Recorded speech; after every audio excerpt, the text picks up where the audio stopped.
Welcome to Green Connections Radio. We help you live green, work green, and earn green. I'm Joan Michelson. You can find us on greenconnectionsradio.com, on talkers.com/talkersradio.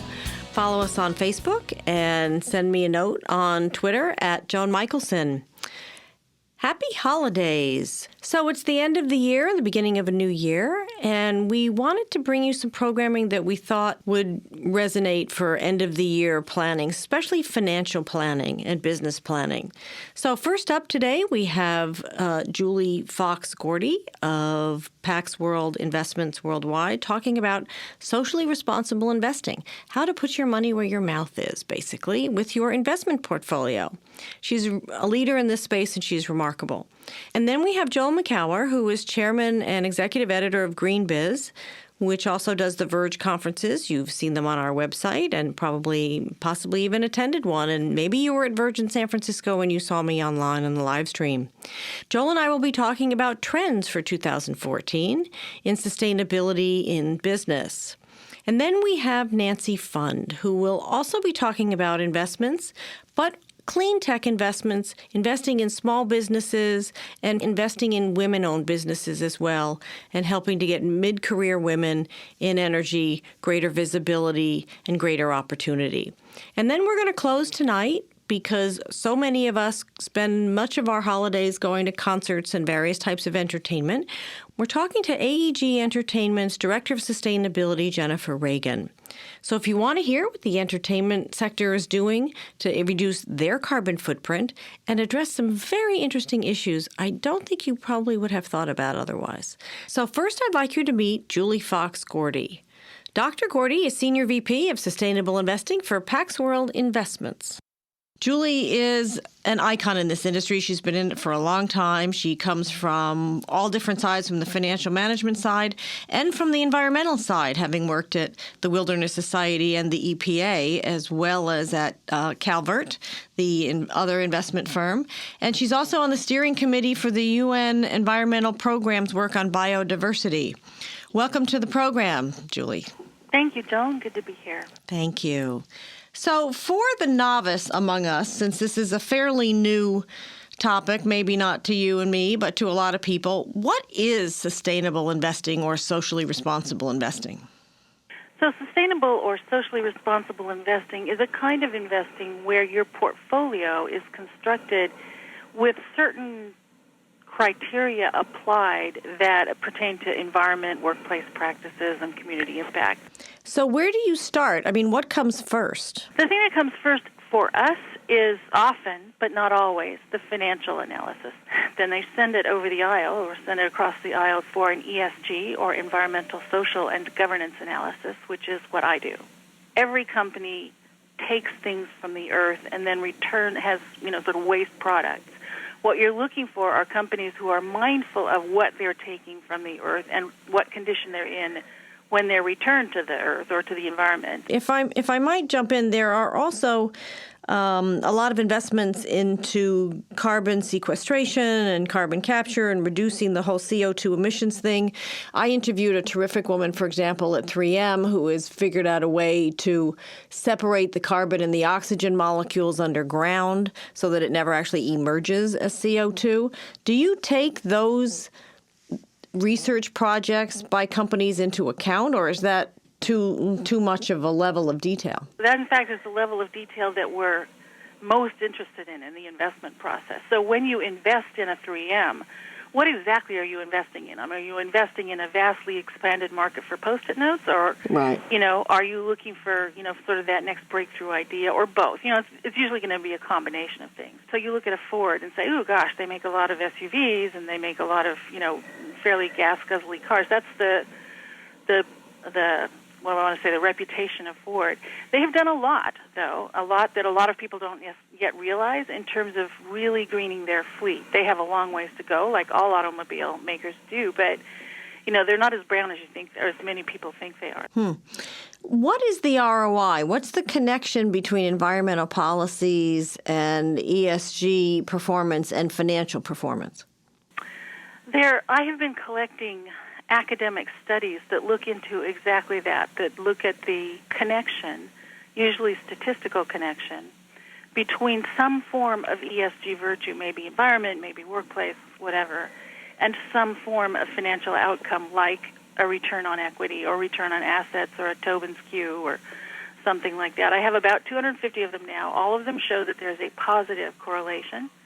In other words, what that means is that companies that perform better on ESG frames, environmental, social, and governance criteria, tend to do better financially over the long term. That's cool. Well, I want to get to tips for our listeners in a moment. But before we get to that, one of the things that you talk a lot about is governance and the need for diversity and the need for transparency.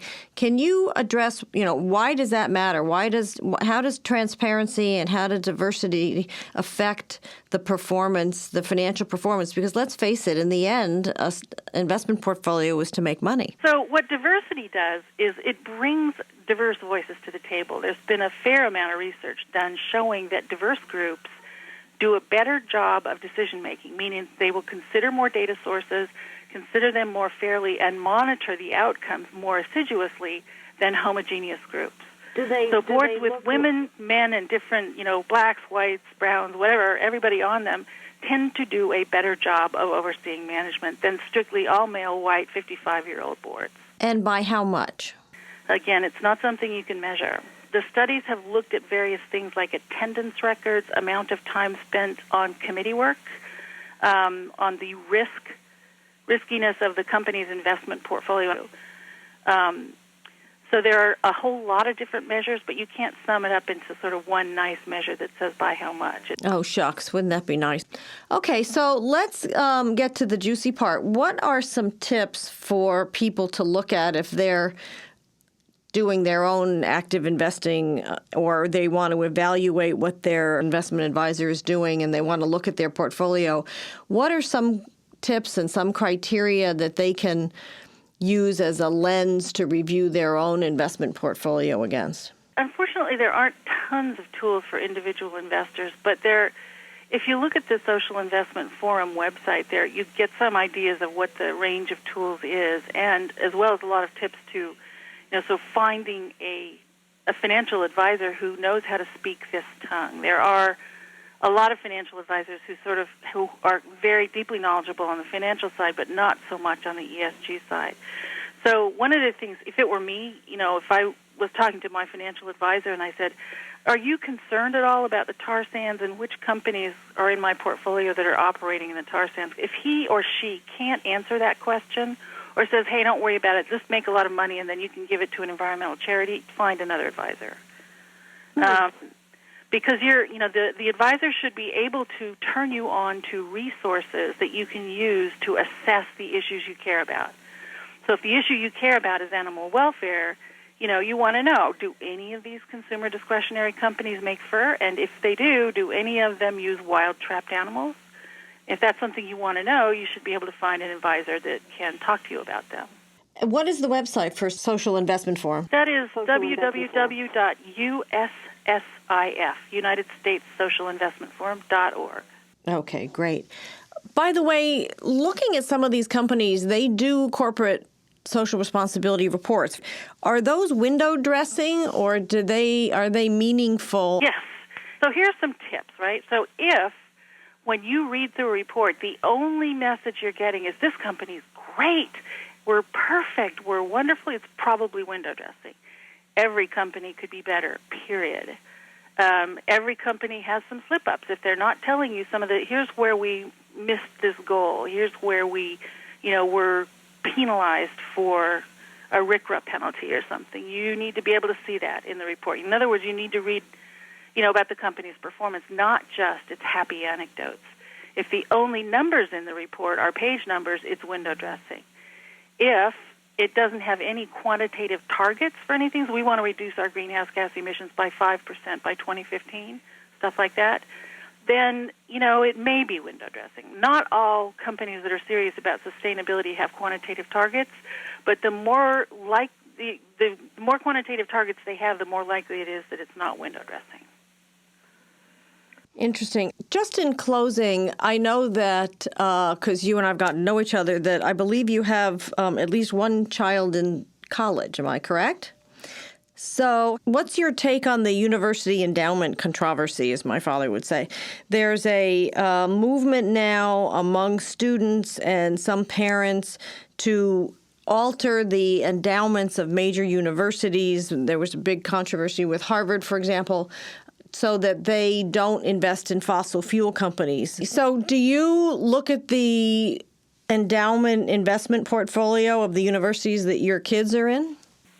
Yeah, my kid is in New Hampshire, University of New Hampshire, and I actually worked with a lot of very talented, smart, thoughtful staff at the University of New Hampshire and several students who recently convinced the trustees to add a sleeve to their endowment fund or endowment portfolio that was, in fact, sustainable investing. So, and they're probably going to continue to consider the divest fossil fuels. So, I can say from personal experience, it is possible a lot of endowments are considering this, either fossil-free or sustainable options for their endowment. And I think it's great.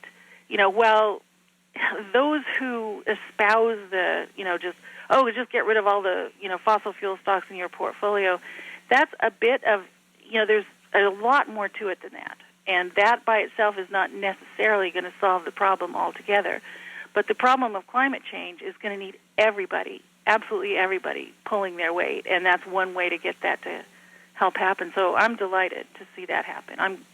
I'm real happy with that. Well, thank you so much, Julie. I really appreciate your help, and I appreciate you looking out for us and our investments. Dr. Julie Fox-Gorte, Senior Vice President for Sustainable Investing at PaxWorld Management, and her environmental, social, and governance-related research and criteria for sustainable investing. Thank you so much for being on Green Connections. I really appreciate it. Thank you. Thank you. Happy holidays. Dr. Gorte is just amazing, and sustainable investing is so important. She's been ahead of this curve for so many years and brings an incredible perspective. Some of the things that I took away from my conversation with Julie are, what comes first? And it's the financial filter. You have to look at things from the financial side first and then eliminate companies as you go based on the other filters and figure out what your priorities are. Life is about priorities, isn't it? It just comes down to it more and more each day. The other thing that I heard was that transparency is so important about the environment. And yes, their sustainable responsibility reports matter, but, look below the numbers. When I was in the financial world, there was a big focus on footnotes. Look at the footnotes in the reports. Look at the quantitative targets. Are they realistic? Are they frequent, or are they just window dressing? And do they talk about where they missed the goal? Not just what their goal is, but did they miss the goal? Did they look at the issues that you care about?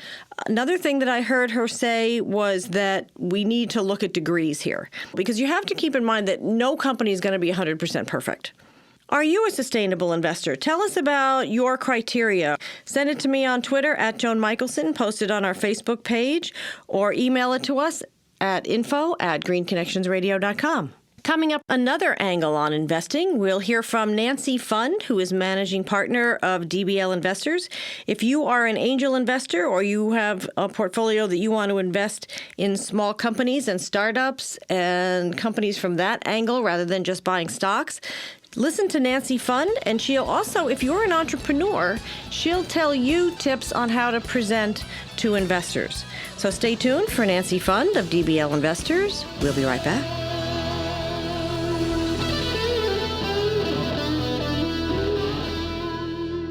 Capital Audio Post, your one-stop shop for your post-production needs. 703-712-8757. Our services include video editing, sound design, sound mixing, ISDN recording, and many other media-related services. Let us finish your project no matter where you are, across the U.S. or across the world. Go to www.capitalaudiopost.com. Call us at 703-712-8757. Let us know how we can help you finish your production.